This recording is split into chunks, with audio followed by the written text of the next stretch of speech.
And we're back. Yeah, back with some more Walking Dead. Yep. This week, we had a lot of fun with some of these smaller characters on the show, and some of the big ones as well, but it was more about the character development, I feel like, for the smaller characters than anything.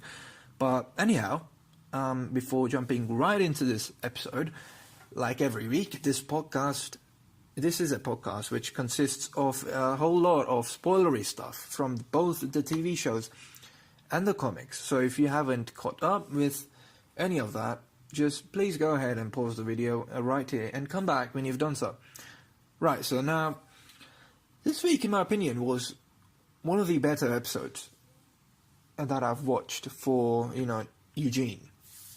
I mean, he's just a fun character to watch, and they made this episode fun with him. And yeah, Eugene is one of the characters on the show right now. I mean, he is one of the best characters on the show right now. Yeah, he is one of the characters on the show right now. Yep, he is most certainly. No, what I mean is, Eugene is one of the best characters on the show right now. I mean, there's Rick, we have Negan, we have Carol, we have Daryl, we have Michonne, we have everyone, like, the whole cast, right? But Eugene, he's just different, right? He has that aura around him. He's just up there, Like, he might be a smaller character in the show, even in the comics, but he's just so great to watch. Like, the way he speaks, the way he looks, he's just great and different. Like, we have Rick, who's all serious and means business all the time, and then Daryl is about the same. But then there's Eugene, who just doesn't give a shit, and yeah, like, he's just great. He's just great to watch. And the song Easy Street, it is so relevant to Eugene. I mean, it is utterly and completely relevant to Eugene's situation. I mean, he just comes in the room and they ask him, "What do you want to eat?" And he just goes, "A lobster." Come on, be serious, man. Like, no, you've got some pasta, yeah, or red one or yellow one. I mean, it's just great. I mean, you get my point, right? He's just having fun. He's just having so much fun. I mean, he's even hanging out with the wives. He's having the best time of his life at the sanctuary, which I expect he didn't imagine he was going to, but then again, we don't know how long this will last, right? I mean, when someone properly needs his help, he will need to show up. I mean, he would not only need to come up with stuff, when Negan asks him to, like he did with the walkers, and with the walkers at the gate, and he would also need to fill Dr. Carson's shoes. I guess he's like the medic now, and I don't know how much of a medic Eugene really is. So yeah, anyhow, Easy Street does have a dead end. Yeah, I mean, just look at it, right? He hasn't got any PhDs. He wasn't part of any human genome program. None of that. I mean, he's just lying out of his ass again, like he did with Abraham. I mean, he does have a few skills, yes he does, but I mean, enough to keep him going for a while at the sanctuary, and he might very well last quite a while, but not very long. I mean, like, not very long. In my opinion, he wouldn't last too long. That's just what I think, right? I mean, they showed him how things work at the sanctuary, right? He went around, he got a feel for things there, and I assume he thought lying his way through this mess with Negan might be the best option to survive at the sanctuary. I mean, what are you gonna do? Like, Negan, he's just Negan's Negan. He's gonna kill you, right? What else are you gonna do? Your best option is to lie. I mean, that's Eugene. And while Eugene's at the sanctuary, I think he would not only help Negan in fortifying the sanctuary, he's already started, with the walkers putting some molten iron, I think that was, over their heads. But, I think he would also, Negan would also ask Eugene to make some bullets for the Saviors, because that was, in fact, in the comics, the reason why Negan took Eugene. Yeah, that's right. I mean, Eugene was taken in the comics as well. So yeah, although in the comics it was under different circumstances, the main reason why Eugene was taken was because of his ability to craft bullets. Yeah. So yeah. Anyhow, like the main thing with all of this is that, you know, apart from the fun, apart from everything, just forget everything. The main thing is that now Eugene is Negan. Fact of the matter is, Eugene is utterly and completely 100% Negan. Yeah. Man, okay, that's kind of sad. Thinking that, you know, Eugene would have turned like that on his group. But then you think about how attached he was with Abraham, and then you think about how attached he was with Rosita, and you think about how attached he was with the survivors overall. And you just go like, nah, that can't happen. That can never happen. He's obviously lying, but you don't know, right? You don't know. He's scared. He's scared. Has he given in? No, he's obviously not. He hasn't. He's just lying. I mean, come on. But it was just funny, like how he interrupted Negan, like in the middle of, no, I've got a question for you. No, utterly and completely 100% Negan. Yep. No, that was great. I love that part. And yeah. And it'll be really interesting how he plays a part in the war. I mean, might he be the inside man that the survivors need? Might he be? I mean, he might. I mean, he can actually help the survivors from inside, you know, like, I mean, from this episode, we already saw that there are a couple of people inside the saviors, you know, inside the sanctuary, inside their own community, who wanna remove Negan, a lot of people don't like Negan, right? But they can't do anything. They don't have the power to take him out. Like, a lot of people, okay, there's two sides, right? A lot of people like Negan because they're comfortable under him. And a lot of people don't like him because although they're comfortable under him, they just don't like him. They just don't like the way he plays. They just don't like the way he does things. And yeah, so there are a lot of people in the sanctuary, in the saviors group that, you know, do not support Negan. And yeah, that's it. Like that's what the survivors need. That's what Hilltop, that's what Kingdom, that's what the Alexandrians need. They need people inside the saviors turning against Negan. Yeah, that I think that might play a big part in the war, but that's what I'm hoping, you know, and that's what I'm hoping and thinking. I don't know if it would happen or not, but anyways, it did happen in the comics, just so you know. That's fun fact. Fun fact, it did happen in the comics. But anyways, let's move to the other half of the episode. Dwight finds out that his prisoner had not only escaped, but he had also killed one of his comrades. Yeah. It was Daryl had killed one of the saviors, and yeah, he escaped. And that just flipped everything for Dwight, didn't it? I mean, it just did. But the big question was, who let Daryl go? And I mean, he found the note in the cell, right?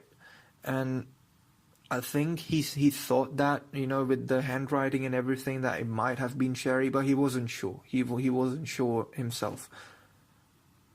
Or that's what I think from watching the episode. But anyways, I mean, I myself, when I saw the note, or actually I myself, when I saw Daryl escape in that one episode a couple of weeks ago, I thought that it was Jesus who let him go. I thought it was Jesus who helped Daryl escape with the note and everything. But then when I saw this episode, I was like, okay, maybe not. You know, looking at the handwriting a bit closely and everything, you can see that the handwriting is a bit feminine, isn't it? So I did actually assume that it was, at first I did assume that it was Sherry who let Daryl go. I mean, when I watched the episode today, I mean, yeah, and that was that. Dwight goes out to what it looks like their home. And surprise, surprise, it seems to be near the sanctuary. Very nice. Nice. Great. Walking Dead. I mean, it's just so easy, isn't it? But anyways, like, he just finds the note from Sherry, and yeah, it is very emotional for Dwight. I mean, okay, so this is the episode for today, right? There's Eugene, who's having a great time being Negan's bitch, and then there's Dwight, who's just having an emotional breakdown. So, like, there's two sides of the coin, and yeah, Dwight's just on the shittier side. Anyways, yeah, but he did have the job of finding Sherry and killing her, or either bringing her back or killing her. Anyways, so yeah, he goes back and tells everyone that she's dead. He killed her, and Dr. Carson has to bite the bullet. To end it all. Like, okay, if he had gone back and told everyone that, I killed Sherry, was Negan really going to believe it, right? He needed someone. He needed someone. He needed someone inside, right? He thought that she couldn't have done it herself, so he needed another person, I guess, and that was Dr. Carson.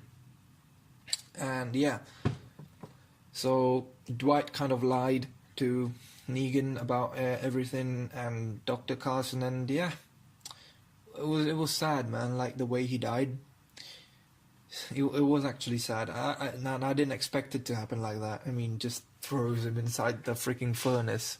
But yeah, okay. But here's the thing, right?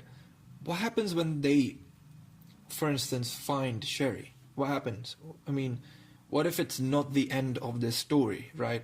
Like, Dr. Carson's dead, and they're all assuming that, that's the end. Sherry's dead. Boom. So it's okay. That's not the end. I mean, they are trying to find Daryl. What if instead, while finding Daryl, they find Sherry instead, right? Like, it could very well be that, they go out in the woods trying to find Daryl, and they end up finding Sherry. Yeah, typical. No, the irony. Yeah. Anyways, to me, what it looks like is she might go to the other side. She might try to find help, and her best bet is the survivors. Okay, I mean, she could do that, or she could just run away. But yeah, anyways, it'll be interesting. I guess we'll see that in the next couple of episodes as well. But like I said in the previous podcast as well, these next couple of episodes will be very interesting to watch, because they are, some of the last ones this season. So yeah, this episode obviously was focused on Eugene and Dwight. And I know I didn't talk much about the Dwight storyline, but honestly, I don't know what... I mean, there's not much to talk about that storyline, is there? I mean, I don't really know where they're going with it. Like, I don't know, man. My best guess is that Sherry might go and join the survivors, but I know it is unlikely, but, that is a possibility. That is a possibility. And, Daryl knows Sherry, kind of, from his time inside the holding cell and whatnot. So I guess they might even let her in if that does happen. If she does find the survivors, they might let her in the community and whatnot. So anyways, even if she doesn't want to fight the saviors alongside the survivors and the hilltop and the kingdom and everyone else, she does need a place to stay. I